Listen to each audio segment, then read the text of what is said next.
මේ ගාථා කියනකොට සූත්‍රයක් කියනකොට සිත එක එක අරමුණු වලට යන්නේ. ඔයගොල්ලෝ මේ ඇහැට පේන අකුරු ටික කියවනවා මිසක ඒකේ අර්ථයට කිසිම හිතක් තබල නැහැ. ඒ නිසා මනස නිදහස් නිසා මනස විවිධ අදහස් අපිට නිර්මාණය කරනවා. මේ ගාථාව මේ සූත්‍රය කියන ගමන් විවිධ අපිට මේ මනසෙන් එක එක දේවල් මතක් වෙනවා. කවදාකවත් මේක කියවන ගමන් අර්ථය දිහා බලනවා නම් සූත්‍රය කියන ගමන් Tamanට ගලපලා බලනවා නම් එහෙම වෙන්න බැහැ කියලා මම කියනවා. දැන් මේ ධම්මචක්කයේ සත්‍යපංග සූත්‍රය අපි කියවනවා. රතන සූත්‍රය කියවනවා. කර්මමිත සූත්‍රය මේ සිංහල අර්ථ බලාගෙන අපිට මේවා කියන ගමන් අපිට ගලපලා බලන්න ඕන. ජාතිපි දුක්ඛ. මොකද්ද මේ ජාතිපි දුක්ඛ? අන්න ඒ ජාතිපි දුක්ඛ කියන එක විස්තර කරනවා. එහෙම ජරාපි දුක්ඛ කියන එක විස්තර කරනවා. මේක අපි කටපාඩම් පොත බලාගෙන හෝ කටපාඩමින් හෝ කියනවා. අපිට ගලපන්න නැති හේතුවක් තියෙනවා මෙතන. ඒ කියන ගමන් අපිට ගලපන ඕන. සිත තවත් අරමුණු වලට යන්න බෑ. ඉතින් අපි මෙහෙම කියවනකොට මොකද කාය දණ්ඩ වචී දණ්ඩ නේ ලෝකෙ ශ්‍රේෂ්ඨ වෙන්නේ. මනෝ දණ්ඩේ. කර්මයට මුල් වෙන්නේ එතනයි. ඉතින් ඒක නිසා අපි කයෙන් මොන වැඩ කළත් සිතෙන් තව වැඩක් කරන්න පුළුවන්. වචනෙන් අපි මොනවා කියුවත් සිතෙන් තව ගමනක් යන්න පුළුවන්. ඒ දේ වෙනවා. අනිවාර්යයෙන්. සිතට අලුත් සංකල්ප ටික නිර්මාණය කරන්න බෑ. අපි සූත්‍රයට අනුගත වුණා. සූත්‍රයට අනුගත වෙනවා කියන්නේ සූත්‍රේ මට බහලන්න ඕන. ඒක නැත්නම් මාව සූත්‍රයට බහලන්න ඕන. තමන්ව සූත්‍රයට බහලනවා නම් තව දේවල් ගැන සිතට නිර්මාණය කරන්න බැරි යනවා. සිත තව අදහස් ටික නිර්මාණය කරන්නේ අපි අපව සූත්‍රයට හෝ සූත්‍රය අපිට හෝ සම්බන්ධ කරගන්නේ නැහැ. ඔහේ කියනකොට සිත එක එක දේවල් මේ අපි ධම්මචක්කය කියන ගමන් අපිට විවිධ දේවල් මතක් වෙනවා. යාළුවෝ කියපුවා අරවා මෙව්වා ඔක්කොම මතක් වෙනවා. ඕක තමයි වෙන්නේ. ධම්මචක්කයේ පාතන් සූත්‍රයක් කියනකොට ඕගලන්ට එහිපස්සික වෙන්න ඕන සූත්‍රේ. සද්ගායනා කරන වෙලාවේ මේ සූත්‍ර සද්ගායනා කිරීමෙන් රහත් බව ලබනවා ඉන්නවා. තේරුණා? සද්ගායනා කරන කර්ණෙමෙච්ච සූත්‍රයේ නෝනින් බලනවා සතියක සැරයක් සද්ගායනා කරනවා. එතකොට සතිය සැරයක් සද්ගායනා කරනකොට අර නෝනින් බලපු එක සූත්‍රයට තමන්ව බහලනවා. ඒක නැත්තම් තමන්ට සූත්‍රය බහලා ගන්නවා. සූත්‍රය මමයි දෙකක් වෙන්නේ නැහැ දැන්. සූත්‍රය මමයි කියන්නේ එකකුත් නෙවෙයි දෙකකුත් නෙවෙයි. එතෙන් වැටෙනවා. දැන් මම මේ සූත්‍ර කියනකොට මට වෙන අදහස් එන්නේ නැහැ. මගේ නුවණින් දකින්නවා මේ මං ගැන නේද මේ කියන්නේ. මගේ ස්වභාවය. මම මේ ජීවිතයේ ගෙවන ස්වභාවය. මං අම්මගේ කුසට ආපු දවසින් ඉඳන් නේද මේ සූත්‍රයෙන් කතා කරන්නේ ඒක නේද? එතකොට කවදා හරි තාම මරණය හම්බෙලා නැහැ. කවදාද මරණයට හම්බ වෙනවා. ඉතින් මේක සම්මුති වශයෙන් එහෙම මේ සූත්‍රය ගැන අපිට බලන්න පුළුවන්. ඉතින් මේක තවත් දියුණු කරගත්ත කෙනෙක් ඉන්නවා නම් එයා මේක චේතනාව වශයෙන් දකිනවා. අන්න එයාට සූත්‍රය කියවනකොටම හොඳද? කියවනකොටම මරණය හම්බ වෙනවා. ඒ වෙලෙම මරණය හම්බ වෙනවා. චේතනාව වශයෙන් දැක්කොත්. සම්මුති කායයට සාපේක්ෂව සූත්‍රය බහැලුවොත් අම්මයි කුසට ආපු දාන්න කතන්දරේ මරණකම් මේ සත්‍යවිභංග සූත්‍ර විස්තර කරනවා. නේද? ඉතින් ඒ සම්මුති ආත්ම දෘෂ්ටියෙන් ගත්තොත් ඒ විදිහට ගලපලා ගත්තොත් ඒකට කියනවා අෂ්ටාංග මාර්ගය. ඔය කතන්දර ටික සත්‍යවිභංග සූත්‍රයේ කියන දේවල් ටික චේතනාව වශයෙන් අපිට හැංගෙනවා නම් ඉපදීම කියන්නේ චේතනාවේ ඉපදීම. සංකාර වල ඉපදීම. නේද? එතකොට පංච උපාදානස්කන්ධේ ඉපදීම. දරුවෙක් හම්බුණා කියලා මේ ලෝකෙට බිහුණා කියලා මවුසකින් එයාට පංච උපාස්කන්ධය තියෙනවා කියලා අපිට බලන්න බෑ. අපිට අනුන්ගේ පංච උපාස්කන්ධය පේන්නේ නැහැ. අපේ අනුන්ගේ පංච උපාස්කන්ධය බලන්න යාමේදී අපිට හම්බෙලා තියෙන අපේ පංච උපාස්කන්ධය. අපේ පංච උපාස්කන්ධය අපිට හම්බුනේ නැති කමට අනුන්ගේ දෙයක් අපිට හම්බෙලා තියෙන තරම නිවන නැහැ. නිවන නැහැ. කවදාකවත් අපිට එළියෙන් කෙනෙක්ගේ පංච උපාස්කන්ධයට කිට බෑ. වෙන්නේ නැහැ ඒක. ඒ නිසා අපිට මේ ලෝකේ කාගේවත් වරදක්වත් හොඳක්වත් අපිට දකින්න බෑ. අපිට කම්පා වෙන්න හේතු නැහැ. අපි හැමතිස්සෙම දැකලා තියෙන අපි ගැන විතරයි. අපි ගැන කියන්නේ මේ අපි තුල පහළ වෙන ස්කන්ධය ගැන විතර අපිට බලන්න පුළුවන්.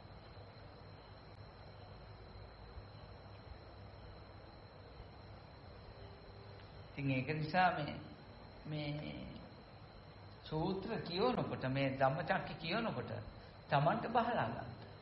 සිත දුවන්නේ නැහැ කොහොක්ක. Tamanව දකින්න.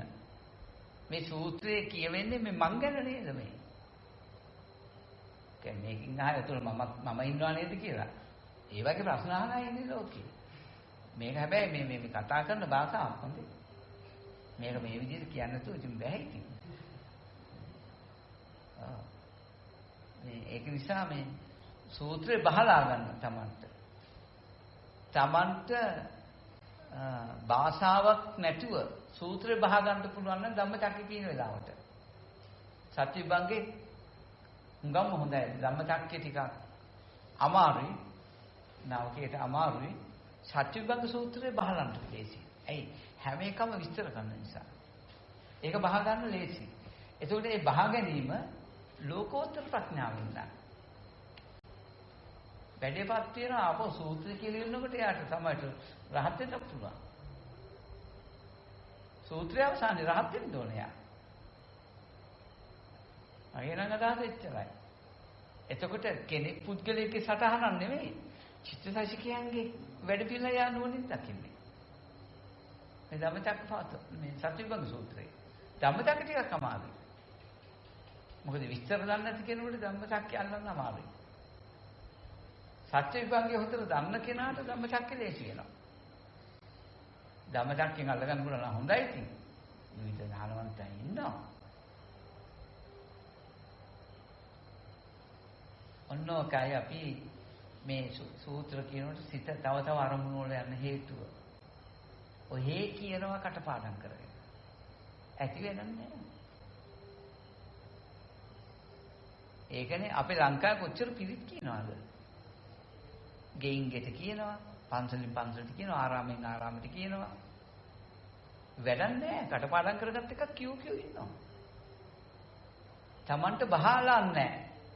සූත්‍රයේ අදහස බහලන්නේ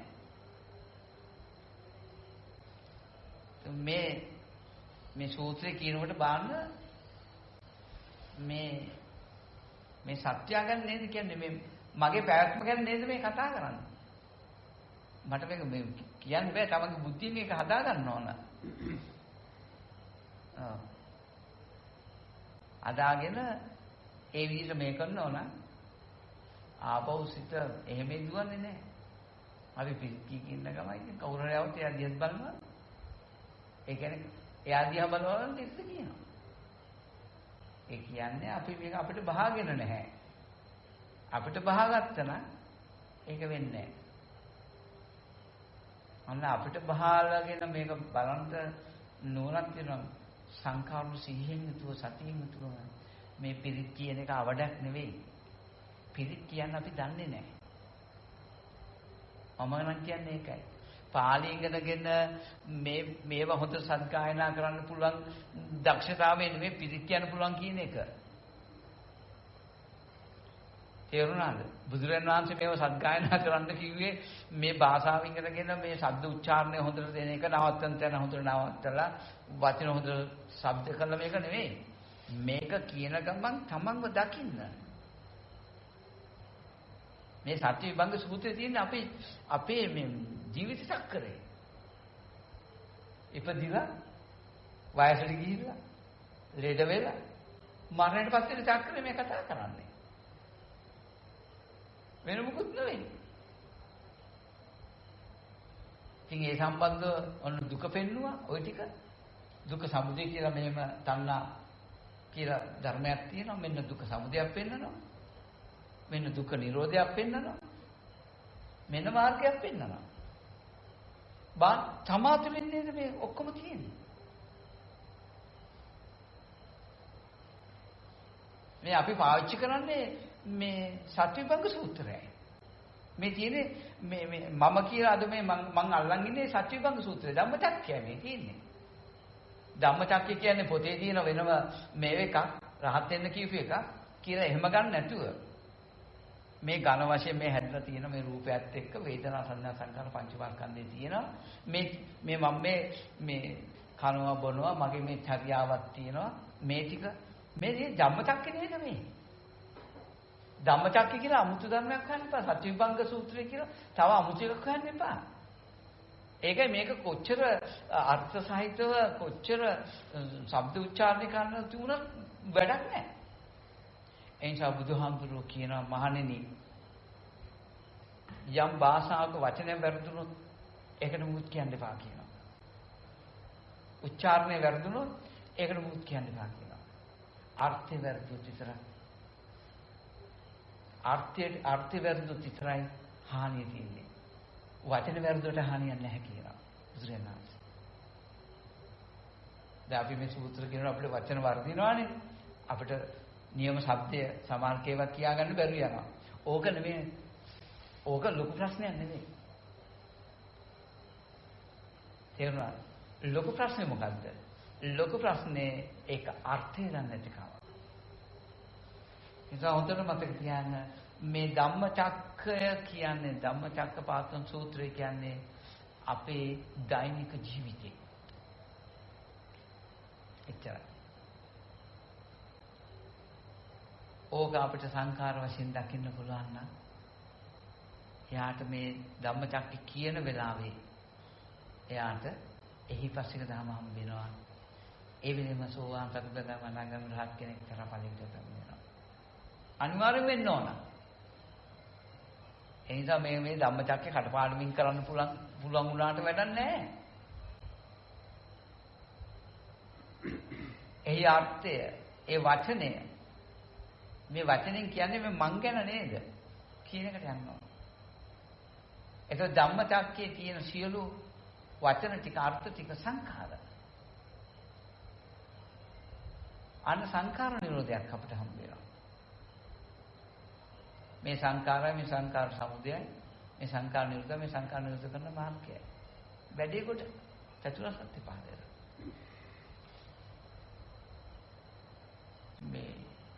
මේ සූත්‍ර නිකන් කියුවට වැඩක් නැහැ. ඔය ධම්මචක්කය අනිකක් මගේ ජීවිතය අනිකක් නෙවෙයි. මගේ ජීවිතය තමයි මේ ධම්මචක්කය කියන්නේ. ධම්මචක්ක සූත්‍රයේට හෝ සත්‍විභංග දෙකම ගන්න. මේකට විරුද්ධව මගේ ජීවිතේ ජීවත් වෙලා නැහැ. ඒකමයි මගේ ජීවිතේ. මම මේ කීයකට තේරෙනවනේ. ඕගලගේ ජීවිතය කියන්නේ. ඕගල පැවිද්දෝ. ධම්මචක්කපවත්තන සූත්‍රයේ පැවිද්දද පැවිදි නැති කාද කියන එක අදාළ නැහැ. තේරුණාද? සියලු සත්‍යෝ මේ බල්ලෝ බලල්ලෝ කුරුල්ලෝ දෙවිගොල්ලෝ බ්‍රහ්මයෝ මිනිස්සුયો පැවිද්දෝ පැවිදිලා නැති අය මිනිමරුවා මේ හැම එකෙක් ළඟ හැම කෙනෙක් ළඟම තියෙන ධර්මතාවය තමයි ධම්මචක්කපවත්තන සූත්‍රයේ පෙන්වන්නේ. මේ අපිට පේන මේ චරිත ධම්මචක්කයයි. අපිට පේන්නේ නැහැ. පැවිද්ද වශයෙන් වෙනම පේනවා. මිනිමරණ මිනිස්සු එහෙම පේනවා. සල්ලාලු එහෙම පේනවා. විවිධ අදහස් තියෙන මනුස්ස ප්‍රජාවක් ඉන්න බල්ලෝ ඉන්න කුරුල්ලෝ ඉන්න නේද? මේ අපිට හම්බෙන්නේ මොනවාද? මේ ධම්මචක්කපවත්තන සූත්‍රයයි. ඔය හම්බෙලා තියෙනවා.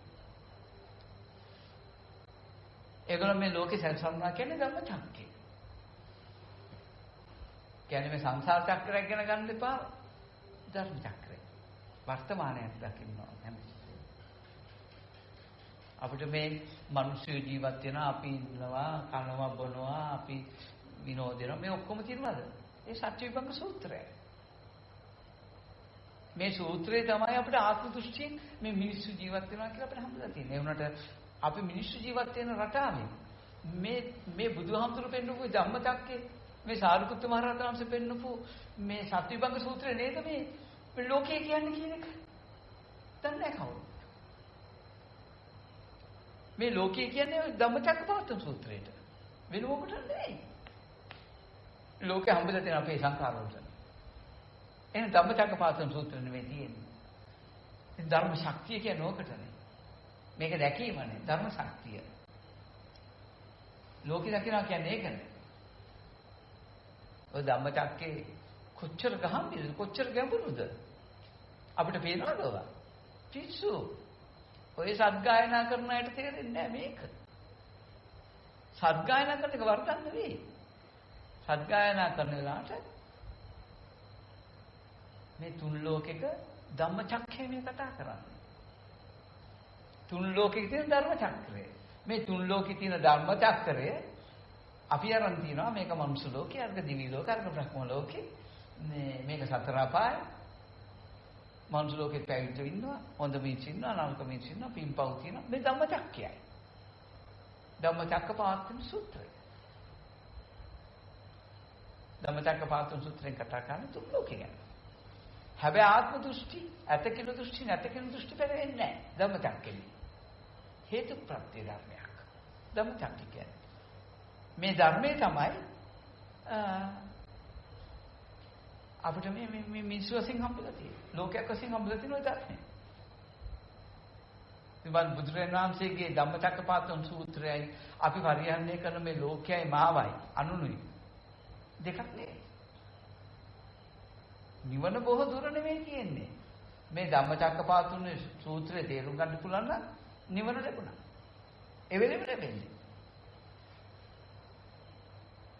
මහාන වෙච්ච මම වෙන කෙනෙක් ධම්මචක්කපවත්තන සූත්‍රය තව එකක්. මේක දෙකක් කරගෙන ඉන්න නිසා අපිට නිවන් නැහැ. පැවිද්දගේ ජීවිතේ ධම්මචක්කයක් කියලා දකින්න ඕන. ගිහි කෙනාගේ ජීවිතේ ධම්මචක්කයක් කියලා දකින්න ඕන. එච්චර. මනුස්ස ලෝකයට අනුව කතා කරනවා. බල්ලගේ ජීවිතේ ධම්මචක්කයයි. ඒ ධම්මචක්‍රයට හම්බෙන්නේ නැති කිසි ධ්‍යායක් නැහැ. ඒ නිසා ධම්මචක්කපවත්තන සූත්‍රය කියන්නේ ඒක තමයි ධර්මය අවබෝධ කරන එක නම මෙහෙ. මම මෙහෙ ධම්මචක්කය වෙනවා. අද මේක දෙකක් කියලා අපිට. නෑ මගේ ජීවිතය කියන්නේ මගේ ජීවිතේ ලිව බුදුහාමුදුරුවෝ. ඒකට ධම්මචක්කේ. කෙනෙකුගේ ජීවිතේ චර්යාව තමයි ලියලා තියන්නේ ඔය. ඕක තමයි ධම්මචක්කේ. ඕක අවබෝධ වුණාම ප්‍රශ්නේ ඉවරයි. ධම්මචක්කපවත්තන සූත්‍රය කියලා වෙනම සූත්‍රයක් නෑ කොහොක්ක.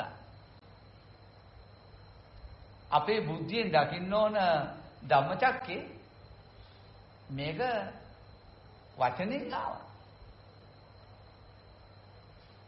ඒකයි වෙන්න ඕන. දැන් අපි බුදුන් අඳිනවා මේ ටික කළා භාවනා කරනවා මේ ටික කරනවා මේක දැක ගන්න. මේ ධම්මචක්කපවත්තන සූත්‍රය තමයි මේ අපි අධ්‍යයනය කරන්නේ. අපි යමු. වෙන කිසිවක් අපි අධ්‍යයනය කරන්නේ නැහැ මේ ලෝකේ. ඉතින් අපි පුරුදු වෙලා තියෙනවා මහාන වෙලා වෙනම ජීවිතයක් ගත කරගෙන මහාන උනේ නිවන් දකින්න. ඒ නිසා ධම්මචක්කේ වෙනම දේශනා කරන එකක් තියෙනවා. අපි ධම්මචක්කේ මගේ ජීවිතේ එකක් කියන දේ මම දකින්නේ. මේ මුළු ලෝකෙම ධම්මචක්කයක්. එච්චරයි. මේ කරගෙන පෑන් එකත් ඇති ධම්මචක්කේට. අපි දන්නේ පණ තියෙන නැති කතන්දරයක් නෑ ධම්මචක්කපවත්තන සූත්‍රයේට. අපි දෘෂ්ටි සාපේක්ෂව අපි බලන්නේ සූත්‍ර විදියා. අපි හිතන්නේ මේ පාළිය හරියට කියනෝ නම් හරියට ශබ්ද නගනෝ නම් ධම්මචක්කේ හරිය නවත්තන තැන නවත්තනෝ නම් මේක ලස්සනට කියන්න පුළුවන් නම් එයා ධම්මචක්කේ දන්නවා. මං කියන්නේ දන්නේ නැහැ කියලා එයා. ඇත්තටම දන්නේ නැහැ.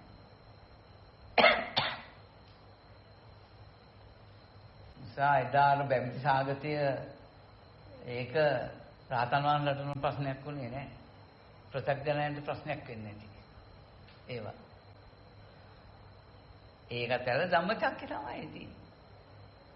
අපිට හම්බෙන්නේ හැමදේම මේ ධම්මචක්කපවත්තන සූත්‍රයට අනුවයි. පෙසිතමයි. කෙටි වචන. මම කියන දේ හොඳට නුවණින් කල්පනා කරලා මතු කරගන්න පුළුවන් වුණා. ධම්මචක්කපවත්තන සූත්‍රය කියන්නේ අමුතු දෙයක් නෙවෙයි. සත්‍යවිභංග සූත්‍රය කියන්නේ අමුතු දෙයක් නෙවෙයි. මගේ ජීවිතය ගැන නේද මේ කතා කරන්නේ මේකේ. එහි මේක සංඛාර වශයෙන් ගත්තොත් අනාත්ම ධර්මයක් වශයෙන් යනවා. ආත්ම දෘෂ්ටි නෙවෙයි. කෙනා මේ සූත්‍රය දිහා බලන ආකාරයට අනුව උත්තර ලැබෙනවා. එච්චරයි. අපිට නම් පේන්නේ මේ විදියයි. මට පේන්නේ මේ විදියයි. ධම්මචක්කය කියන්නේ මේ ලෝකේ ධර්ම චක්‍රය. ඕක තමයි. මොකද ජාති ජරා ව්‍යාධි මරණ ශෝක පරිදේ දුක්ඛ දෝමන සුපායස සම්බන්ධය. ඔය ටික. ඔය තමයි ධම්මචක්කය. ඒ ඔකට අනුව අපි නුවණින් මේක මෙනෙහි කළා මේ ධම්මචක්කපවත්තන සූත්‍රය ලෝකෝත්තර ප්‍රඥාවෙන් දකින්න ඕන. දැක්ක දවසට ප්‍රශ්න ලියනවා. මේ ධම්මචක්කේ කොච්චර කිව්වද නැහැ ධම්මචක්කේ දකින්න නැත්තම්. අද ධම්මචක්කේ දකින්නේ නැහැ. ධම්මචක්කේ සද්ගායනා කරනවා. මොනවටද? දෙවියන්ගේ පරිසුන් ලබන්නට. මොන විහිළුවක්ද මේක? මන් දන්න මගේ සහෝදර ස්වාමීන් වහන්සේලා ඉන්නවා. ධම්මචක්කේ කිව්වම දෙවියන්ගේ අපිට බැල්ම තියනවා. අපිට කරදර නැති වෙලා දෙවියෝ අපිව ආරක්ෂා කරනවා. මේක තමයි ධම්මචක්කේ කියන්නේ. කවදාකවත් නිවන දකින්නවා තියා මේ හීනයක්. මම ඒක කතා කරන්න යන්නේ නැහැ. කතා කරලා වැඩක් නැහැ. සියල්ල ඇතහැරලා නිවන් දකින්න ඉන්න කෙනෙකුට ඕනේ ඕක කතා කරන්න. ඒ ධම්මචක්කේ හොඳට අධ්‍යයනය කරලා බලන්න මොකක් ගැනද මේ කතා කරන්නේ කියලා. සියලු සත්‍යය ගැන කතා කරන්නේ. වෙන මොකුත් නෙවෙයි. මේ ලෝකය කියන්නේ ධර්මචක්කයක්. ඒක තමයි ධම්මචක්කපවත්තන සූත්‍රය කියන්නේ. අමුතු එකක් නෙවෙයි. එතකොට මේ තමා ගැන හරියට බලන්න පුළුවන් තමාගේ සංඛාර හරියට දකින්න පුළුවන් ධම්මචක්කයයි. යම් කෙනෙක් සංඛාරය මනාව නුවණින් සිහියෙන් දකිනවා ධම්මචක්කපවත්තන සූත්‍රය. අන්න ධම්මචක්‍රය පවතිනවා. පවතින ක්‍රමය තමයි ඔක කියන්නේ. ඉතින් එදා මංගල දේශනාවකට මේ කළා අඤ්ඤා කොණ්ඩඤ්ඤ මේක ප්‍රත්‍යක්ෂ කළා මේ සූත්‍රය. මේවයි ව්‍යාකරණ රෝමය නෑ. ඔව මොකුත් නෑ. මේවා තියෙන්නේ නිවන් දකින්න එකක් ධම්මචක්කය කියන්නේ ව්‍යාකරණ හදන එකක් නෙවෙයි. ඒක නිසා මේ ගන්ධාරූඪ කළා විභාග හදලා මේ ඒවෙන් පාස් වෙන්න තනතුරු අරවා මේවා හදලා තියෙනවා. ඕවා එකක්වත් නැහැ මේ බුද්ධ ශාසනයේ. බුද්ධ ශාසනයේ තියෙන නිවන් දකින්න එකක්. අපිට සංසාර දුකෙන් මිදෙන්න බුද්ධ ශාසනය නිර්මාණය වෙන්නේ. බුදු කෙනෙක් දේශනා කරන්නේ. අපිට තෝරගන්න බුද්ධිය නැහැ. කොහොමද? මේක අමුතුම් පැත්තක්. මේකට උගත්කමක් අවශ්‍ය නැහැ. නුවණ මේ පැත්තට මෙහෙම ඉන්නකොට එයාට වැටහෙන්න ගන්නවා මේ මොකද්ද කියලා. කතන්දරේ. හැබැයි එක්කෝ මොකවාද කටපාඩමින් හෝ මේක පැවතගෙන එන්න ඕන. කටපාඩමින් හරි අපිට නොලැබුණොත් මේක අවබෝධ කරගන්න බෑ. එක්කෝ ලියවෙන්න ඕන, එක්කෝ කටපාඩමින් එන්න ඕන. ওই දෙකින් එකකින් ආවොත් විතරයි අපිට මේක මුණ ගැහෙන්නේ. පරුතෝගෝසිය ඕනේ. මේක අසන්න ඕන. ඇසුවේ අසන්න නොලැබුණොත් කවදාක ධර්මය අවබෝධ කරන්න බෑ කාටවත්.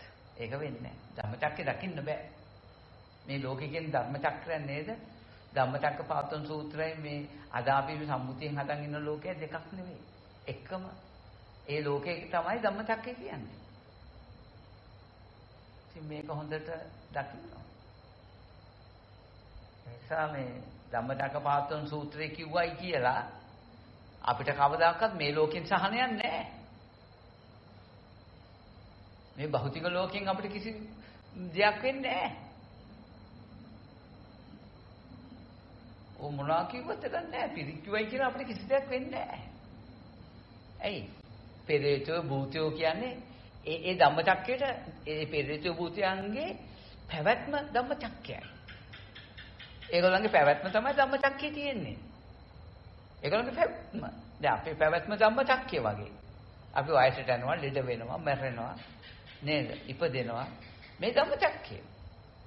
මොකද? සිත. සිත වයසට යනවා, ලෙඩ වෙනවා, මැරෙනවා, ඉපදෙනවා.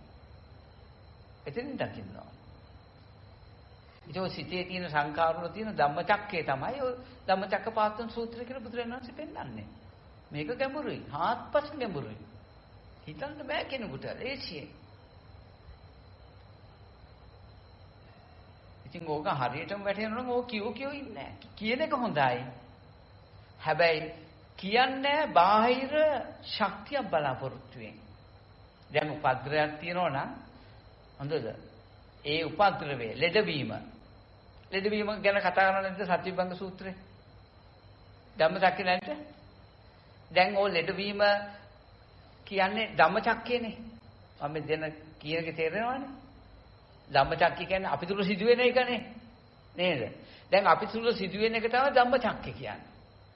බුදුහාමුදුරු කිව්වා අපි තුල සිදුවෙනවා මෙහෙම දෙයක් කියලා. ඒ කීප එකට කියනවා ඒ සූත්‍රේ නම දැම්ම ධම්මචක්ක සූත්‍රය කියලා.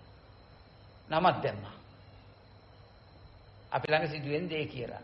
දැන් ඔක ධම්මචක්ක කිව්වයි කියලා අපි ලෙඩේ හොඳ වෙනවද? නෑ. ලෙඩේ හොඳ වෙන්නේ නෑ.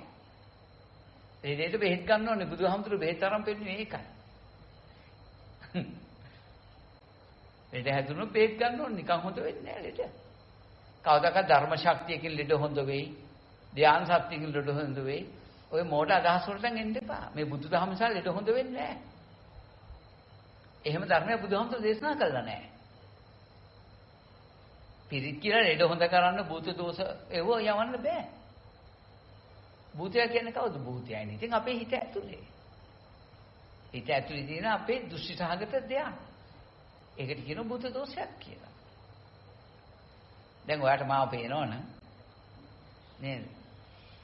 භූතය ඇහිලා. ඔව්. නිකන් මේ යකෙක් දැක්කත් එකයි මාව දැක්කත් එකයි. තමන්ගේ සංඛාරයක්. ඉතින් මෙහෙම කෙනෙක් ඉන්නවා කියන දෘෂ්ටි ඇතුව අපි යම් කෙනෙකුට බැඳිලා. දැන් භූත දෝෂයක් තියෙනවා කියන්නේ පෙරේතයෙකුට අධික තෘෂ්ණාවෙන් බැඳිලානේ. බැඳලා තියෙන අපේ සංඛාරෙට. සංඛාරයට බැඳි බව දැක්කොත් තමයි පෙරේතයන්ගෙන් මිදෙන්න පුළුවන්. සංඛාරයෙන් නොදැක භෞතික ලෝකයේ ඉන්න කෙනෙක් කියලා දැක්කොත් කවදාකද මේ මිදීමක් නැති කරන්න බෑ. ඒකනේ. ඇලිච්ච අය මැරලා ආපහු හොයාගෙන එනවා. දෙවියන් සහගතව ඇලිච්ච අය නැවත හොයාගෙන ආවල පලි ගන්නවා. ඒක තමයි ලෝක ස්වභාවය. ඉතින් මේක තමන්ගේ සංකාර කියලා දැක්කොත් තමන් ඇල්ලලා තියෙන එතෙන්ට කියලා. ඔතනින් අපිට පුළුවන් මේක නිදහස් වෙන්න. දවස් 4 කියන මේ වැඩ කරන අය ඇල්ලා ඉන්නේ තමන්ගේ සංකල්පයට. එයා දන්නේ නැහැ. එයා හිතන්නේ බාහිර පෙරේතෙකුට බැඳලා ඉන්නවා කියලා. එයා හිතන්නේ බාහිර කෙනෙක්ගෙන් උදව් තියනවා කියලා. දැන් අපිට කවුරු හරි සල්ලිකාරයෙක් අපිට උදව් කරනවා නම් සලකනවා නම් අපේ දුක සැප බලනවා නම් නේද? අපි යාට ඇලෙනවානේ. එයාට ඇලෙනවා. ඇයි එහෙම කෙනෙක් ලෝකේ ඉන්නවා කියලා තෘෂ්ණාවක් ඇති වෙලා. බැඳීමක් ඇති වෙලා. ඇත්තටම ඒ සලකන කෙනා කියන්නේ මගේම චේතනාවක් වුණා. ඉතින් මගේම පුණ්‍ය ශක්තිය චේතනම් පික්කවේ කම්මංගද මගේ පුණ්‍ය ශක්තිය මේ පරිසම් දෙන්නේ. මා තුලින්. ඒක මන් දකින්නේ නැහැ. මන් දකින්නේ බාහිරේ මට උදව් කරන කෙනෙක්. මම දකින්නේ. ඒක දෘෂ්ටි සහගතයි. කවදාකවත් හරියට මට උදව් නොකර ඉන්න බෑ. ඒක මගේ පුණ්‍ය ශක්තිය. මගේ පුණ්‍ය ශක්තිය නිර්මාණයෙන් ධර්මයක්. තමතුලින්. මගේ චිත්තසංසිකයන්ගේ හේතුඵල න්‍යායක්. මේ බුදුදහම කොච්චර ගැඹුරුද ඔය දේශපාලනය කර අරවා කර රට හදන්න අරවා මේව කර මේ බුදුදහම අවබෝධ කරන්න බෑ. බුදුදහමේ භික්ෂුවක් ළඟ තියෙන්න ඕනේ ධර්මයයි විනයට පිටින් මුකුත් කරන්න බෑ. ධම්මචක්කපවත්තන සූත්‍රයයි විනයයි දෙක එකට තියෙන්න ඕන. ඒ දෙකට අමතරව භෞතික විද්‍යාව ඉගෙන උගත්කම් වලින් මේවා ගවේෂණය කරන විශ්ලේෂණය කිරීම උචිත නැහැ. අයිති නැහැ. ඉතින් අන්න ඒක නිසා අද මේ වැරදිච්ච තැන කාටවත් තේරෙන්නේ නැහැ. මේක තනි ස්වයම්බු බුද්ධියකින් ප්‍රත්‍යක්ෂ කළ යුතු ධර්මයක්. අපි ගියපාරත් මම කිව්වා නේද? අර රහතන් වහන්සේලා අච්චර හිටපු මේ ලෝකේ 12000ක් පිරිනුවම් පෑවා. තව කොච්චර ඉන්නේ නැද්ද? ඒ 12000ක් රහතන් වහන්සේලා හිටපු මේ ලංකාදීපේ ධර්ම ශක්තියක් තිබුණ නැද්ද අප්පා? මේ නියඟයක් ආවේ අවුරුදු 12. රහතන් වහන්සේලා හිටියේ. ඉතින් රහතන් වහන්සේලා ඉන්න කාලේ නියඟයක් ඇවිල්ලා ඒ උතුම් රහතන් වහන්සේලා පිරිනුවම් පෑවනම් අද රහතන් වහන්සේලා නැති කල කුමන කතාවද? 12000ක් රහතන් වහන්සේ හිටපු කාලේ මේ ධර්මයෙන් පිළිහිටක් තිබුණ නැත්නම් ඒ රහතන් වහන්සේලාටත් ඒ ජීවත් වෙච්ච ධර්මයෙන් පිළිහිටක් තිබිලා නැහැ. කියන්නේ භෞතික මට්ටමේ මම මේ කියන්නේ. නියගිට. ඒනොට රහතන් වහන්සේලාට කාටවත් නියගයක් තිබුණේ නැහැ. ඒක පතක්ජනයටයි තිබුණේ. අපි පතක්ජනයෙන් තමයි රහතන් වහන්සේවම ඉන්නේ. ඒකයි වැඩේ. ඉතින් අන්න ඒක නිසා එදා අපි හිතන් සම්මුති වශයෙන් කතා කළොත් එදා රහතන් වහන්සේලාට ධර්මයෙන් පිළිහිණක් තිබුණේ නැහැ. අවුරුදු 12ක් වහින්නේ නැහැ කියන්නේ සෙල්ලම් වැඩට නේද? ඉතින් ඒ රහතන් වහන්සේලාට මේ බුද්ධ ශාසනයෙන් මේ ධර්ම ශක්තියෙන් විශ්ව ශක්තිය කොහෙද තිබුණේ ඕවා? රහතන් වහන්සේලා 12000ක් ඉන්නවා කියන්නේ සුළු ශක්තියක් දෙතන. රහතන් වහන්සේලා කියන්නේ ශක්තියක් නැති තැන මං කියන්නේ. ශක්තියක් නැහැ එතන ලෝකේ. බුද්ධ ශක්තියකුත් නැහැ එතන. රහතන් වහන්සේ කියන්නේ නික්ලේශී කියන්නේ කිසිම ශක්තියක් නැහැ. නික්ලේශී කියන්නේ ඒකයි. රහතන් වහන්සේ කෙනෙකුට මේ සම්මුති ලෝකෙන් කිසි පිළිදස් සම්මක් නැහැ. ඒවා තියෙනවා සම්මුතියේ විශ්වය කියලා අල්ලන් ඉන්න ඇත කිනු දෘෂ්ටියෙන් අරගෙන ආත්ම දෘෂ්ටියෙන් යුතුව ඉන්නෑන්ට ඉතින් විඥානයේ විවිධයිනේ. විඥාණයෙන් විවිධ ශක්තිය නිර්මාණය කරනවා. මේ ධර්මයේ මාර්ගයේ යන කෙනෙකුට කිසිම පීඩනසරණක් නැහැ. ඒ ධර්ම මාර්ගයම බුද්ධ ශාසනයයි. මේ ලෝකෙ මිදෙනවා. ශක්ති සියල්ලම නිෂ්ප්‍රභාල යනවා. මම නම් කවදාකවත් කිසිම උපද්‍රවයකදී බුද්ධ ශාසනය, බුද්ධ ධම්ම සංඝ කියන ත්‍රිවිධ විශේෂ ශක්තියක් මම බලාපොරොත්තු වෙන්නේ නැහැ. මොකද මම කල්පනා කළා බෝසතාණන් වහන්සේ කරන්තේ දාලා වැටුනහම බුදු වෙන්න ආපු උතුමන් වහන්සේ කවුද වතුර ටිකක් කිහින්න ගියේ? කොයි දෙයියද? කොයි බ්‍රාහ්මණයද? පොත්වල තියෙන සඳහන් වෙලා. පොත්වල නෑ, ඇත්තට උනේත් නෑ. බෝසතාණන් වහන්සේ වැරදි පාරවල යනකොට මාර්ගයෙන් පිට යනකොට කොයි දෙයියද ඇවිල්ලා කිව්වෝ වැරදි පාරවල යන්න කියලා? කවුරක්වත් කිව්වේ නෑ. ඇයි කිව්වේ නැත්තේ? කිසි බ්‍රහ්මයේ දෙවියෙක් මිනිසෙක් කිව්වේ නැත්තේ ඇයි? ඔයා යන්නේ මේ විමුක්ති මාර්ගය නෙමෙයි කියලා කිව්වේ නැත්තේ ඇයි? මාර්ගය ගැන කවුරුත් දන්නේ නැති නිසා. මාර්ගය ගැන කවුරුත් දන්නේ නැති නිසා කාටවත් කියන්න බෑ බෝසතාණන් වහන්සේ වැරදි මාර්ගය යනවා කියලා. බලන්න මේක ස්වයම්භූ බුද්ධියකට අයිති වුණු වැඩක්. තව කෙනෙකුට මුකුත් කරන්න බෑ මේ වැඩේ. මේ මාර්ගය කියන කතාවේ. මාර්ගයේ යන කෙනෙක් විශේෂයෙන් මේ බුද්ධ ශක්තියක් තියෙනවා ඒකෙන් ආරක්ෂා කියන වෙනවා කියන ධර්මතාවයක් නෑ මේ ලෝකේ. එහෙම එකක් නෑ. එහෙම ධර්මයේ බුදුහාම දේශනා කරන්නේ නෑ. කරලත් නෑ, ඒක සූත්‍රයකක්වත් නෑ. එහෙම ආරක්ෂා වෙනවා කියලා. වෙන්න තියෙන විපත වෙනවමයි. ඒක ධර්මතාවයක්. ඒක ධර්ම චක්‍රයක්.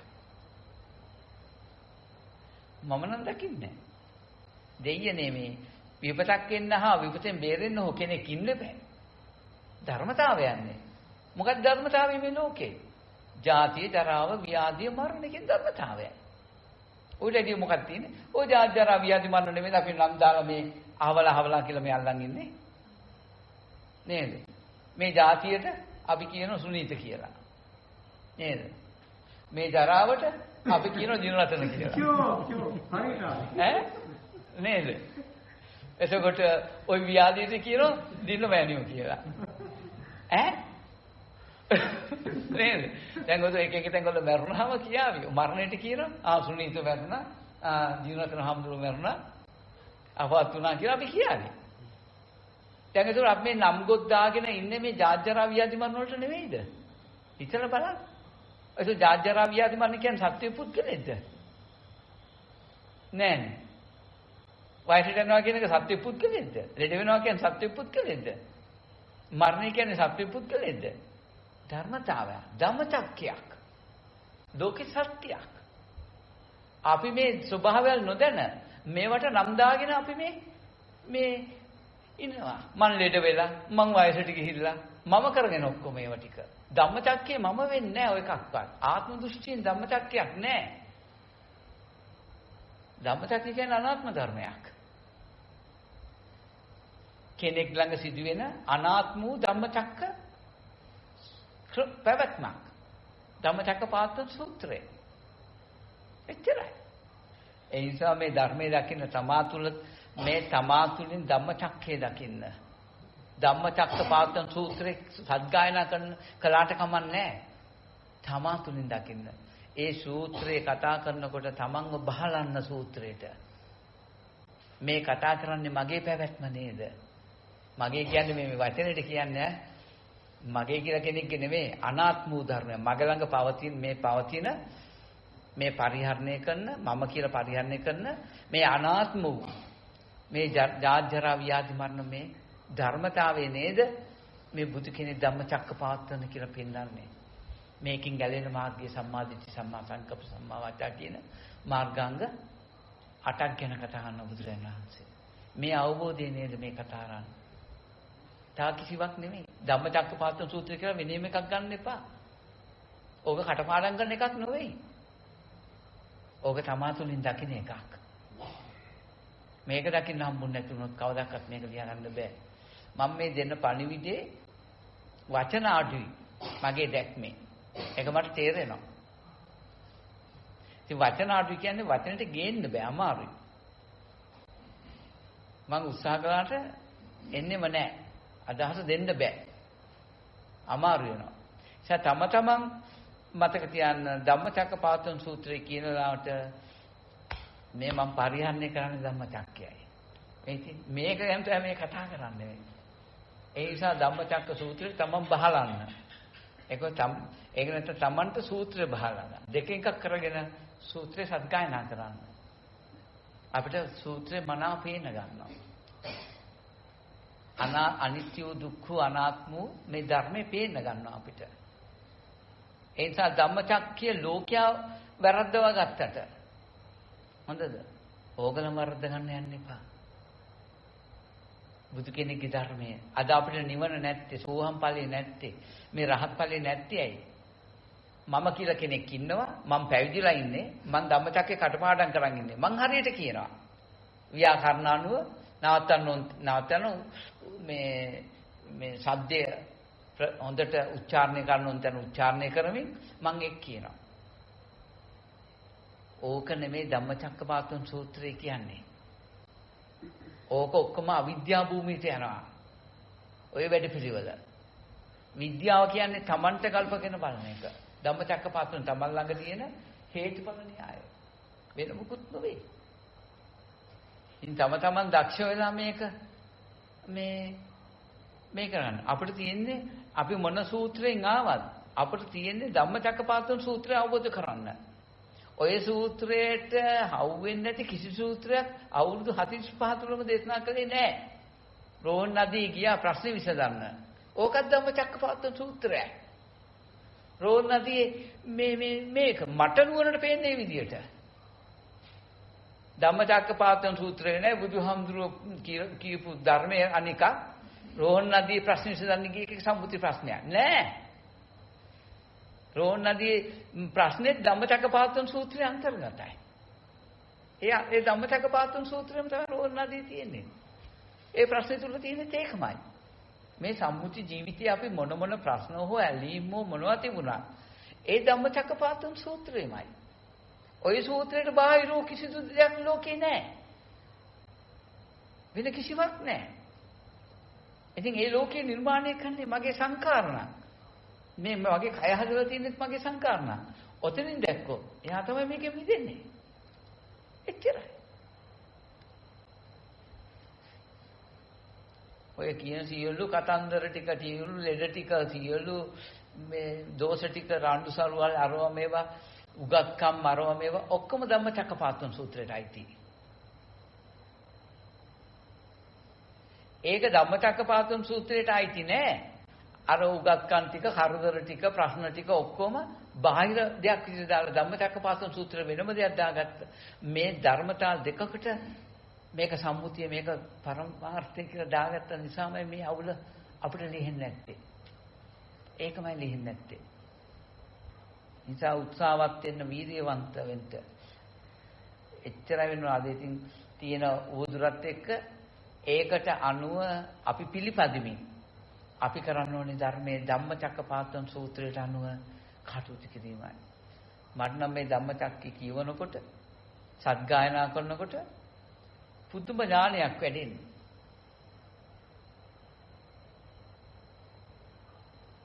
ධර්මයේ වැඩෙන්නේ. ධර්මයේ පේන්නේ. මොකද්ද? මේ ලෝකේ පේන්නේ. වෙන මොකුත් නෙවෙයි. මාව පේන්නේ මට. මොකද්ද මේ වෙන්නේ කියලා. නැතුව මේ වචන ටික අපි නිකන් කටපාඩම් කරගෙන කිව්වයි කියලා වැඩක් නැහැ. බොරු වැඩක් ඒක. කිසිම ධර්ම ශක්තියක් නැහැ. ධම්මෝ හවේ රක්ඛාති. ධර්මයේ හැසිරෙන්න අවශ්‍ය ධර්මයේ ආරක්ෂා කරනවා.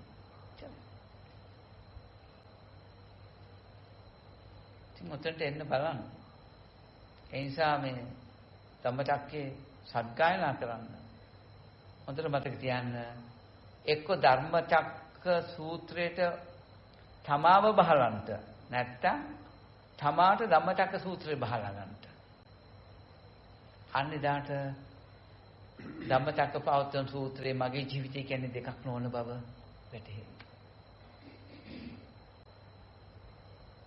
එදාට ධම්මචක්කපවත්තන සූත්‍රය අවබෝධ කරනවා. මගේ ධර්මය අවබෝධ කළා කොණ්ඩඤ්ඤ. බුදුහාමුදුරුවෝ අපිටත් කියයි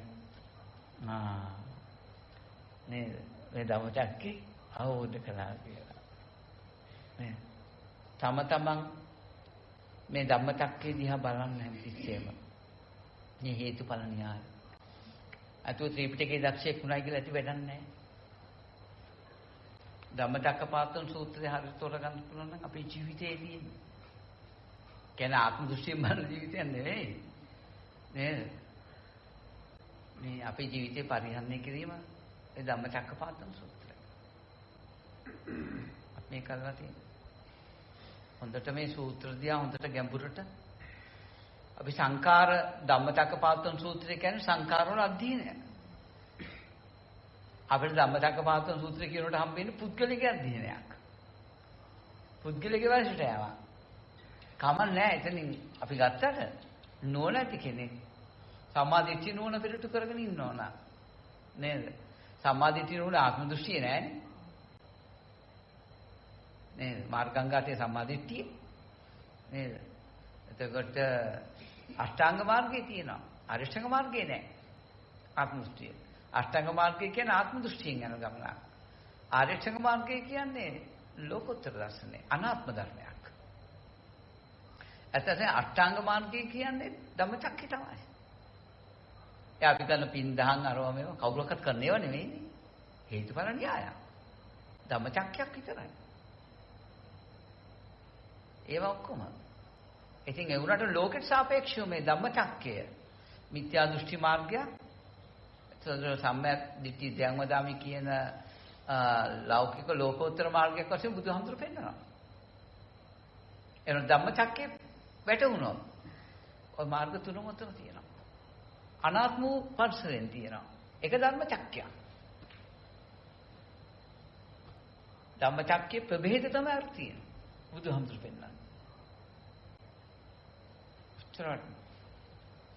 ධම්මචක්කපවත්තන සූත්‍රය හරියට ගන්න ඕන. ඒ අනිවාර්යෙන් රහත් වෙනවා. ඒකෙන් දෙකක් නැහැ. රහත් වෙන්නේ නැති ධම්මචක්කපවත්තන සූත්‍රය දන්නේ නැහැ කියන එක. හැබැයි සත්ගායනා කරන්න පුළුවන්. ව්‍යාකරණ හොඳට පෙන්වන්න පුළුවන්. ශබ්ද උච්චාරණය අපිට වැඩි දක්ෂ වෙන්න පුළුවන්. ඒ අර්ථය දන්නේ නැහැ. අර්ථ ශුන්‍යයි. අර්ථයක් තියෙනවා වචනේ අර්ථය. එච්චරයි. ඒක තමන්ට බහලගෙන බලන්න දක්ෂ නැහැ. මේවා කරන්න බෑ මෑනියෝ මේ නිකන් තුන් සිවුරයි පාත්‍රයේ තියෙන භික්ෂුවකට විතරයි මේක කළ හැක්කේ. තුන් සිවුරයි පාත්‍රයට වැඩිපුර යමක් තියෙන භික්ෂුව තියෙන දැනුමක්මයි යන්නේ. දැනුමක්මයි යන්නේ.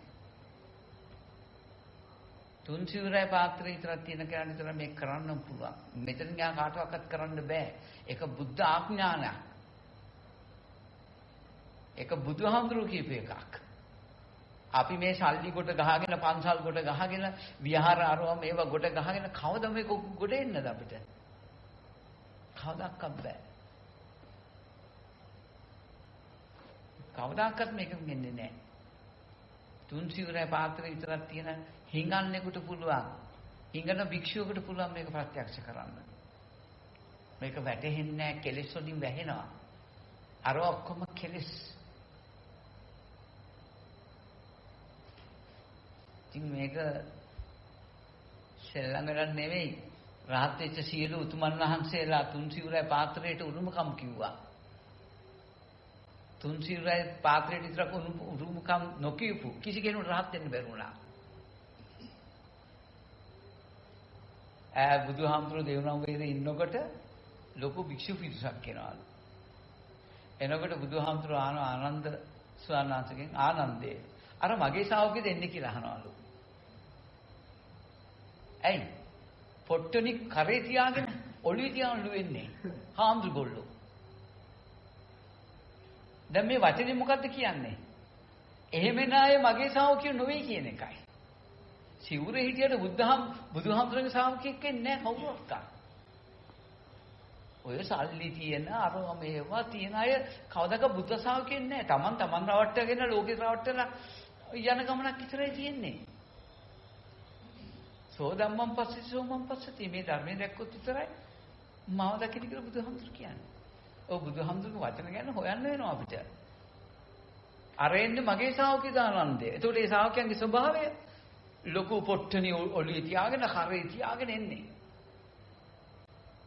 මගේ ශ්‍රාවකීතු කියනවා. ඒ කියන්නේ එවැනි ශ්‍රාවකයෙක් මගේ ඉන්න බෑ කියන එක නෙමෙයි ඒ වචන වල අර්ථය. එවැනි පොට්ටනි ඔළුවේ තියාගෙන එකෙක් ඉන්න බෑ. එහෙම ඉන්නවනම් තුන් සිවුරයි පාත්‍රේ විතරක් තියෙන්න ඕන කෙනෙක් වෙන්න ඕන. එතනට එන්න ඕන. කොච්චර සරල ජීවිතයක් අප්පයිතන. අපි ගොඩාක් දේවල් වලට යන්න හදනවා නේද? ඉතින් ඇත්ත වශයෙන් අපේ හිඟවන ජීවිතය අපිට හරි වටිනවා කියලා මම නම් කියන්නේ. මගේ මුල් කාලේ මං දිහා බලන්න දායකයෙක් හිටියේ නැහැ. මට බෙහෙත් ටිකක් අරන් දෙන්න කෙනෙක් හිටියේ නැහැ. තේරුණාද? මගේ ජීවිකාව බලාගත්තේ මම්ම විතරයි. මට හාමුදුරු කෙනෙක් නැහැ. මට ගුරුවරයෙක් හිටියේ නැහැ. මූලික වශයෙන් පර්තෝගෝසය ලබාගත්ත ස්වාමීන්වහන්සේලා ගණනාවකින්. හැමෝගෙම බණ අහලා තියෙනවා මම. ඒ හැමදේම මට උපකාර වුණා. අනිත් ත්‍රිපිටක පොත් අහලා කියෙව්වා. ඉතින් ඒ දැනුමත් එක්ක මගේ ජීවිතේ තනියෙන් හදාගන්න මම විනය රකින්න මට කවුරුත් කියලා දුන්නේ නැහැ. පොත්පත් බල මම්මයි මගේ විනය හදාගත්තේ. මේක වැරදි බුදුහාමුදුරුවෝ යම් දෙයක් කියලා තියෙනවා නම් ඒකේ විදියටම මම රකිනවා. ඔව්. ඉතින් අපිට මේ බාහිර ලෝකෙන් ධර්ම ශක්තියක් නැහැ. කිසිම ධර්ම ශක්තිය තියෙන්නේ තමා තුළ පමණයි. අපිට මේ සසරෙන් මිදෙන්න විතරයි මේ ධර්මයේ ශක්තිය අපිට තියෙන්නේ. බාහිර ජාතින් ජරාවෙන් ව්‍යාධියෙන් මරණයෙන් ගැලවෙන්න ධර්ම ශක්තියක් නැහැ. බුදුහාමුදුරු වයසට ගිහිල්ලත් කියනවා බලන්න ආනන්දේ මගේ රූපේ දිරාගිය කරත්තයක් වගේ. කියලා බුදුහාමුදුරු කියන්නේ සිවුර මෑත් කරලා පෙන්නනවා. බලන්න දිරාගිය කරත්තයක් වගේ ආනන්දේ මගේ දැන් මේ රූපේ කියනවා. දැන් බලන්න බුදුහාමුදුරුගේ සම්මා සම්බුද්ධත්වයෙන් ජරා ව්‍යාධි මරණ දුකට පිහිටක් තිබුණාද? නෑ. හැබැයි උන්වහන්සේලා මේකෙන් ගැලවුණා. මේ ධම්මචක්‍රය අවබෝධ කළා උන්වහන්සේලා. අද අපි මේ මහාන වෙලා කරන්නේ බොරුවක්. අපි අපිව රවට්ට ගන්නවා. අපේ මේ මහාන ජීවිතේමයි දුක. මම ඊයේ කියලා දුන්නා. ඒකමයි දුක. අපේ මහාන ජීවිතේ දුක කියලා අපි දකින්නේ නැහැ. අපි දකින්නේ මොකද්ද? අපි දකින්නේ බාහිරේ ඉන්න මේ ප්‍රත්‍යක්ෂ මිනිස්සු දුකක ඉන්නවා කියලා. අපි බන කියනවා ඒ මිනිස්සු බේර ගන්න. හැබැයි මම ඉන්නේ දුක කියන එක පැවිද්ද දන්නේ මං දුකේ ඉන්නවා කියලා. මං හදන පැවිදිලා නැති මේ ළමයි දරුවෝ හදාගෙන මිනිස්සුම බේරන්න මං බන කියනවා. හැබැයි මාව බේර ගන්න මම උත්සාහයක නැහැ. මං දකින්නේ නැහැ ඒක. ඇයි මං හිතනවා මං පැවිදි නිසා මං සංඝ කියලා. හැබැයි මං සංඝ නොවන බව දන්නේ නැහැ මම.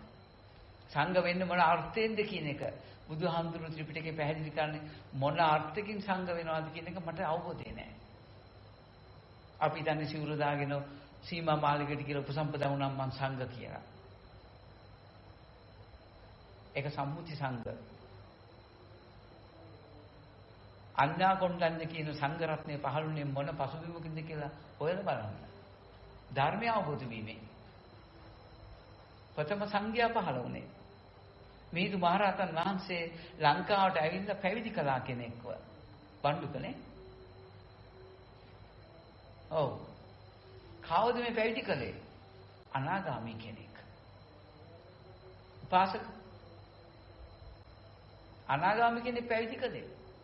ඇයි එහෙම කළේ? බුදුරජාණන් වහන්සේ ඉස්ලාම් පැවිදි දෙන්නේ එහෙම කෙනෙකුට. බුදුහාමුදුරු කරපු කර්තව්‍ය ලංකාවේ පළමුවෙන්ම මිහිඳු මහරහතන් වහන්සේ ඇවිල්ලා පළවෙනි පැවිද්ද කළේ ආර්ය වෙච්ච කෙනෙක්. පැවිදි වෙන්න කලින් ආර්ය වෙච්ච කෙනෙක් තමයි පැවිදි කළේ. ඒකයි 7 දෙනෙක් ආවේ. එක්කෙනෙක් උපාධ්‍යයන් වහන්සේ. එක්කෙනෙක් ආචාර්යයන් වහන්සේ. තේරුණාද? එතකොට ආචාර්යයන් වහන්සේත් එක්ක ඔක්කොම සම්පදා වික්ෂම 5ක් ඉන්නවා. පැවිදි කරන එක්කෙනා 7යි. අන්න පැවිදි සම්පදාව පෙන්වුවා ලංකාදීපේට.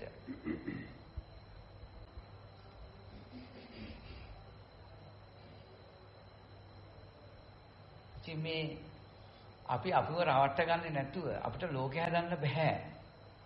අපි අපිව රවට්ට ගන්නේ නැතුව අපි සත්‍යවාදීව කටයුතු කළා මේකෙන් ගැලවෙන්න ඕන. දැන් මේ බලන කොච්චර හොඳද? ඊනතර හම්දුර ගොඩක් හොඳයි. කොච්චර වීර්යවන්තද? දැන් අවුරුදු 70 කීයද? 5යි. අවුරුදු 75යි. කොච්චර වීර්යවන්තද? තරුණ භික්ෂුන් වහන්සේලා වීර්ය කරනවද නිවන් දකින්න? කොහෙද? පිස්සු. ඇති. අපි නොදකින අය ඇති. ඉතින් මේ ඊනතර හම්දුර අවුරුදු 76ක් ගිහලා මොකද? මේක මේ ජීවිතේම ගලව ගන්නයි උත්සාහය. කිසි ලෙඩකුත් නැහැ. එන බුදුහාමුදුරන්ගේ ධර්මයට විරුද්ධව මුකුත් කරන්නේත් නැහැ. ඉතින් කොච්චර වටිනවන්නේ? ඒ අපිට සතුටු වෙන්න පුළුවන් මේ වගේ අය අපේ ළඟ ඉඳීමේ. මගේ එකම බලාපොරොත්තුව මැරෙන්න කලින් මම මේ ලෝකෙන් සමුගන්න කලින් ආර්යවරු ටිකක් හදලා මැරෙන්නයි. වෙන මොකුත් නෙවෙයි. මේ ශාසනය පවතින එතනින්. හැබැයි සම්මුති භික්ෂුන් වහන්සේට ප්‍රතිවිරුද්ධයි.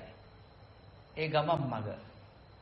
ඒ නිසා අපිට ගැරහුම් එනවා, නිନ୍ଦා එනවා, අපහාස එනවා. අපි කරන වැඩ පිළිවෙල වැරදි කියලා හිතෙනවා.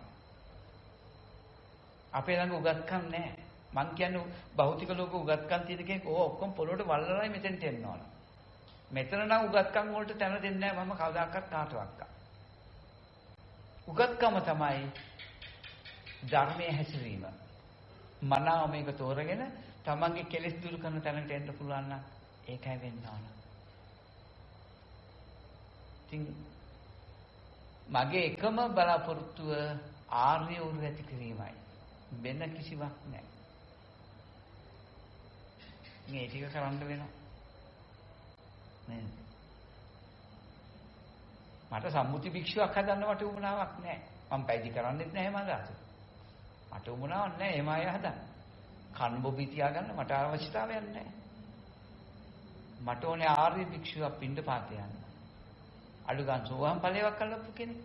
එයා සංසාරෙන් දුකෙන් මිදෙන්නේ. ඉතින් ඕක හදන්නයි මගේ අවශ්‍යතාවය. මගේ අතීතයේ තියෙන ඕකයි.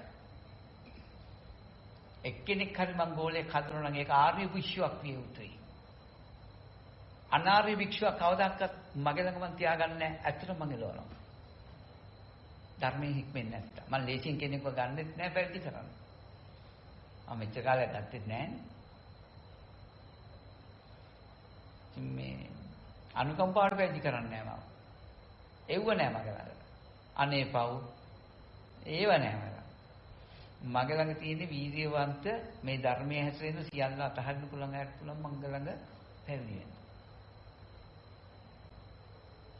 නිසා මගේ වැඩ පිළිවෙල වෙනයි. ඉතින් මේගොල්ලෝ දැන් තින්න අය හොඳයි. ධර්මයේ තියෙනවා. හැබැයි සම්මුතියට සාපේක්ෂව ප්‍රතිවිරුද්ධයි. සම්මුති භික්ෂුණාන්ලා කරන වැඩ පිළිවෙලට ප්‍රතිවිරුද්ධයි. අපිට වැඩක් නැහැ අනුන්ගේ දානේ අනුන්ට පින් පුරවන්න. පින්කම් කරන්න. අපි ආවේ අපේ සසර දුකින් මිදෙන්න. ගොඩක් දේවල් ඇතහැරලා ඇවිල්ලා තියෙන්නේ මේ සංසාර දුකින් මිදෙන්න. මේ සංසාර දුකෙන් මිදෙන සබ්බ දුක්ඛ නිස්සාරණ නිබ්බාන සත්‍ය කරණාත් කියන වැඩපිළිවෙලේ තුන්සිවුරේ පාත්‍රයේ විතරයි තිබිය යුත්තේ. මේකයි වෙන්න ඕන. යාළුවෝ අරව මෙව්ව ඔක්කොම බැහැර විය යුතුයි. යාළුවෙක් ඉන්නම් කෙලෙසයක් නෙවෙයිද? ඉතින් ඔක්කොම අයින් වෙන්න බෑ. ඉතින් මේ ධම්මචක්කපවත්තන සූත්‍රය හරියට වැටුණා නම් ගොඩ කවුරු? අද ඒකේ ව්‍යාකරණයි අරවයි මේවයි කතා කරනවා. නිවන් දකින්න පැත්ත කවුරුත් කතා කරන්නේ නැහැ නේ ඒකේ. ධම්මචක්කපවත්තන සූත්‍රේ. අයිත පොතේ තියෙන දේ කටපාඩම් කරගෙන කියන්න අපි දක්ෂයි. ඒක අපිට ගලපගෙන ප්‍රායෝගිකව තනියෙන් නුවණින් බලමින් තුන්සිවුරයි පාත්‍රයේ විතරක් ඇතුව වාසය කරන්න කවුරුත් එහෙම අයද බොහොම අල්පයිනේ. අදක්ෂ.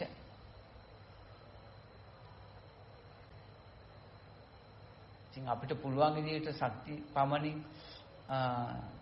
මේ බුදුදහම අපිට කියලා දෙන්න භෞතික ලෝකේ උගත්කම් අවශ්‍ය නැහැ. එහෙම එකක් නෑ දරුවනේ. මහාචාර්ය උපාධි පට්ටම් ගහන්න ඕනේ නෑ මේ බුද්ධ ආගම කියලා දෙන්න. බුද්ධ ආගම ඕන නූගතෙක් මේ ධර්මයේ දැක්කොත් එයාට ඒක තමන්ගේ භාෂාවෙන් කියන්න පුළුවන්. දර්ශනෙ වෙනන් කතා කරන්න බෑ. ඒ දර්ශනෙට එන විදිය වචනින් කියන්න පුළුවන්.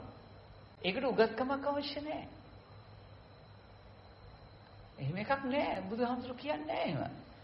උගතුන් තමයි මේ ධර්මයේ දේශනා කරන්න කියලා බුදුහාමුදුරු කොහොමද දේශනා කරලා තියෙනවා. එහෙම සූත්‍ර නැහැ. දවසක් කාශ්‍යප මහරහතන් වහන්සේ එදා මේ දානශාලාවක් ළඟින් කොයිද වඩිනවා. ඇතුලේ පිටිපස්සෙන් යනකොට ඇහෙනවා කියනවා. ගොඩක්ම වෙලා බණ කියන්න පුළුවන්. අර්ථ සහිතව බණ කියන්න පුළුවන්. මිහිරි සොරයක් තියෙන කෙනෙක් ඉන්න ඕන. නේද? මේ යාමයි මේ ධර්ම කතිකත්වයේ දක්ෂ කියලා කියනවලු. ඒවරුස මේක මහා කාශ්‍යප මහරහතන් වහන්සේ අහගෙන ඉඳලා මෙන්න මේ ආනන්ද ස්වාමීන් වහන්සේගේ ගෝලේ මෙන්න මෙහෙම මට මතක විදිය මෙන්න මෙහෙම කියනවා මට ඇහුණා භාග්‍යතුන් වහන්සේ කියලා. එයාට එන්න කියනවා. එන්න කියන්නේ කියලා ඔබ මෙහෙම ප්‍රකාශයක් කළාද කියලා අහනවා. හොඳද? මේ ධර්මයේ කතිකත්වයේම තියෙන මිහිරිසොරයම්ම තියෙන ගොඩක් වෙලා බණ කියන්න පුළුවන්. මෙයාමයි ධර්ම කතිකය මෙයාමයි ධර්මයට දක්ෂ කියලා ඔබ කිව්වද? එහෙමයි ස්වාමී. මං කවදාද එහෙම ඔබලට කියලා දෙන්නේ කියලා අහනවා. එහෙම ධර්ම කතිකත්වයක් ගැන මං කොහොමද කියන්නේ කියලා අහනවා. බුදුහාමුදුරුවෝ අහනවා එයාගේ. එහෙම නොගන්න මහන්න කියනවා. තථාගතයන් වහන්සේ එහෙම කියන්නේ නැහැ කියනවා. ගොඩාක් කියලා බණ කියන්න පුළුවන්. වචන 10ක් කිව්වා. එයා කියන්නේ නිවනට අනුව නම් ඒ වචනෙම ශ්‍රේෂ්ඨයි. එච්චරයි. මට නම් කියන්නේ. ඔයා දුක දිහාම බලන්න. ඔයා ගෙවන්නේ දුකක් නේ කියලා වචනයක් කිව්වා. ඒ වචනේත් ඇති අපිට හැමුණා. මන්නම් කියන්නේ. එයා හිතන්න ගන්න එතනින් එහාට. බුද්ධිමත් නම් හිතනවා. ඉතින් බුද්ධිමත් නැත්තම් මුළු ජීවිත කාලෙම බණ ඇහුවත් වැඩකුත් නැහැ.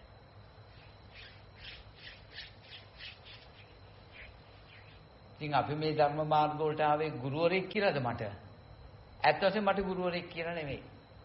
මෙහෙම ප්‍රතිපදාවට එන්න මෙහෙම සියල්ල අතහරින්න තුන් සිවුරයි පාත්‍රයට විතරක් එන්න කියලා මට කවුරුවක්වත් කිව්වේ නැහැ. මම්ම හිතලා කියන්නේ මගේ සංසාරෙ මොකක් හරි හැකියාවක් තියෙන්නේ කියලා. මගේ හිතට මෙනවා මම මෙහෙම කරන්න ඕන. සිත නිදහස් වෙන්නේ මෙහෙමයි. සියලු අයගෙම අයින් වුණා. ගෙවල් දොරවල් වලින් අවුරුදු 3ක් අයින් වුණා. ගෙවල් දොරවල් තියනවාද කියලා දන්නේ නැහැ. එයි නෑ මම. මං කැලෑවට ගියේ මෙයාට කිව්වා පුතේ මල්ලි බලාගන්න කියලා. මොකද මෙයාට අවුරුදු 7යි. ඒ නිසා බලාගන්න කියලා තමයි මම මෙයාට කියලා ගියේ. ඒ සිවුරක්වත් හොද ගන්න අමාරුයි. ඒ නිසා මම ආපහු එයි කියලා හිතන්න එපා කියලා මං කියලා ගියේ. මෙයාට මතකද මන් දන්නේ නැහැ. මම මේ ධර්මයේ අවබෝධ කරගන්න ඉන්නේ නැහැ කියලා මං ගියේ. කැලෑවන්නේ ගියේ. අයිත් කාගක පිටක් සරණක් නැහැ. කොහොමද තැනක් හම්බුණා. ඒ මේගොල්ලන්ගේ ගුරුවරයාගේ අපේ ගුරුවරයාගේ මාර්ගේ මේ තැනක් හොයාගෙන ඉතින් ඒ වගේ ජීවිත ආසාව ඇතහැරලා ඉන්න ඕන. මට බය දැනුන්නේ නැහැ කවදාවත්. ජීවත් වෙන්න ඕන කියලා හිතෙන්නේ නැහැ මට. එහෙම එකක් නැහැ. මම ඇත්තටම යන්න මේ ආපහු මේ පැත්තට එන්න කියලා කැලෙන් එළියට යන්න ඕන කියලා අදහසක් තිබුණේ නැහැ. පින්ඩ පාති බොහොම දුෂ්කරයි. ඔව්. ඉතින් මේ ඒවනම් මාර ජීවිතයක් ගත කළේ නම් පුළුවන් ද දන්නේ නැහැ ජීවිතේ යන්න. මාරම ජීවිතය මාර හිතේ අයියා තිබුණේ. කොහරි යන්න නම් පයින් යන්නේ. කිලෝමීටර් 30 35 මට දවසට පයින් යන්න පුළුවන්. ඔව්. ඉතින් මේ මාර ජවයක් තුනයි ඒ කාලේ. දැන්ට තියෙනවා ඉතින් නැතුව නෙවෙයි. අවශ්‍යතාවයනේ. අවශ්‍යතාවය අනුව හිතේ තියෙන දැඩි ප්‍රධාන වීරිය ඒකමයි. මේ දැන් විඳින්නේ සැපයක් නේ. ඒකනේ. තනියෙන් කවුරුත් නැහැ බලන්න කෙනෙක් ඉන්නේ නැහැ කිසිම කෙනෙක් නැහැ කිසි සම්බන්ධතාවයක් නැහැ. කැලේදී එන්නේ නැහැ කවුරක්. මට එතින්දි තමයි පටිච්චසමුප්පාදය ගැන අනාත්ම වශයෙන් වැටහුනේ. සත්‍ය පුද්ගලෙක් නැවතු පැත්තට යන්නේ නැහැ දිවි ලෝකයක් නැති බව මේක මේ චිත්තසයිසිකයන්ගේ හේතුඵල න්‍යායක් කියන එක තේරුනේ එතින්දි තමයි මට. පුළුවන් තරම් Taman තුල තුන් සිවුරේ පාත්‍රේ විතරක් තියෙන විදිහට කටයුතු කරන්න දක්ෂ වෙන්න ඕන. හිතවත්කම් යාළුකම් සියල්ල අයින් කරන්න දක්ෂ වෙන්න ඕන.